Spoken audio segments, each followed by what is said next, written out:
welcome back to the pod. And part 3 of number 13, the crash course history of the Elder Scrolls lore and all that. Tyler was going to be joining me for this, but then he changed his mind and said, screw the Elder Scrolls. So I'm like, well, part 3 still needs to be done. So here I am doing part 3 solo with script. Dear God, I know. Anyways, we'll start with the third era. We'll end with a little bit of the fourth where we're caught up in the timeline. And that'll be it for this 3-part thing for episode 13. Everything will be compiled together, so that way you would not have to go between episodes to listen to all of it. Year 0 of the third era, Tiber Septim conquers the Somerset Isles, and every province is now underneath his banner. The era of the Septims. Tiber Septim also becomes Talos after he dies. Various civil wars and necromancers appear.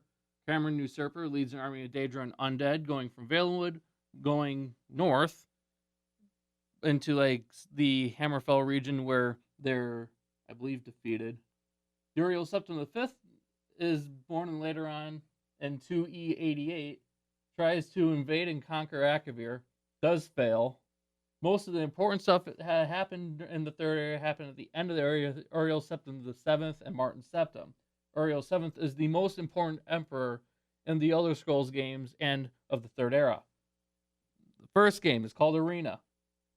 Long story short, Jagar Tharn betrays Uriel VII by trapping him inside a realm of oblivion and disguises himself as the emperor with magic, triggering all that, and the Imperial Simulacrum takes place, or happens rather.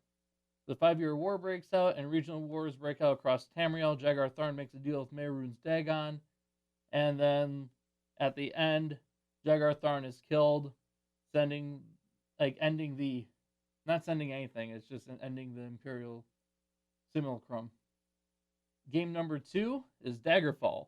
Takes place in Iliac Bay after Uriel, the real one, sends one of his agents, the player character, there. The plot runs around the Numidium and reactivating it. Due to the 6 endings and a dragon break, all endings are canon, yet uncanon at the exact same time because of activating the Numidium. There's a couple of dragon breaks that are too complicated to go over. One caused by Tiber Septim, so to save headaches, we'll not be going over them at all. If you are interested in them, I advise you go research those yourself. Game number 3 is Morrowind. Now, for Morrowind, I also have included its DLCs. So, the base game takes place on Vvardenfell, Morrowind. And then the DLCs take place in mainland Morrowind and Solstheim. On Vvardenfell, Dagoth occupies the Chamber of the Heart of Lorkhan, and the Tribunal need to visit it to keep their immortality and their powers. The Nerevarine appears, and as a reminder, the reincarnation of Nerevar is the Nerevarine.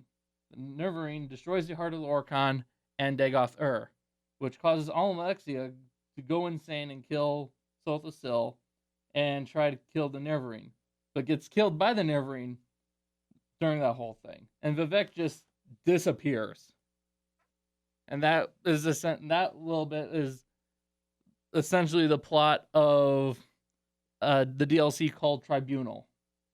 The Blood Moon DLC is the Blood Moon prophecy happens in Solstheim, where Hirsine performs a ritual hunt, and the Nerevarine is chosen to participate.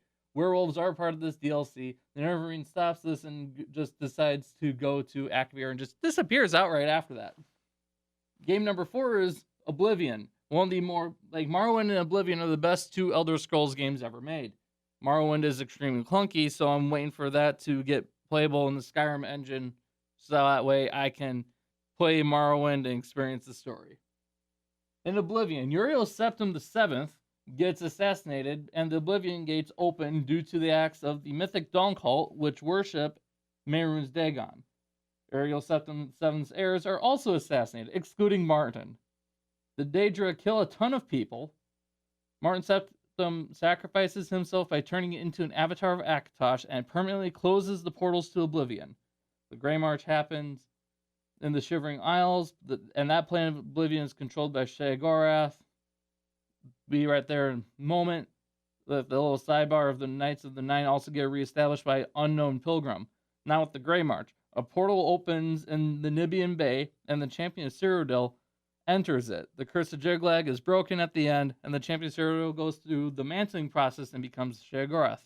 Now, the mantling process is a long process where, over time, the person who took up the mantle becomes what they took up the mantle that was there for. So, like the player character of Oblivion, also known as the champion Cyrodiil, transforms into Sheogorath, and all the memories of Sheogorath and the champion Cyrodiil combine together and just become one.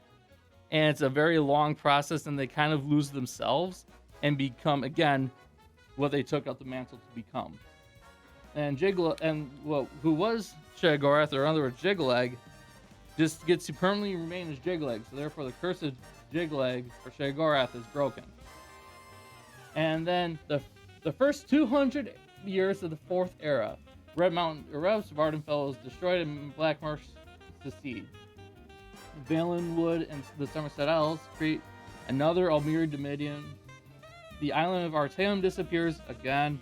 Umbril, a floating city, appears in Blackmarsh and starts floating towards Morrowind. The First Great War happens, the White Cold Concordat is signed, and then Hammerfell just secedes from the Empire and rejects the White Gold Concordat. And then Fourth Era 201 is literally the events of Skyrim.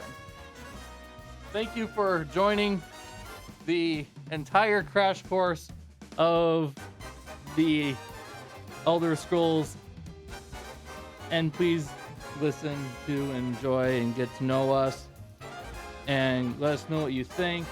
You can contact us at letschatbt@gmail.com. Go to the Facebook community group, on Twitter or X, wherever you decide to call it.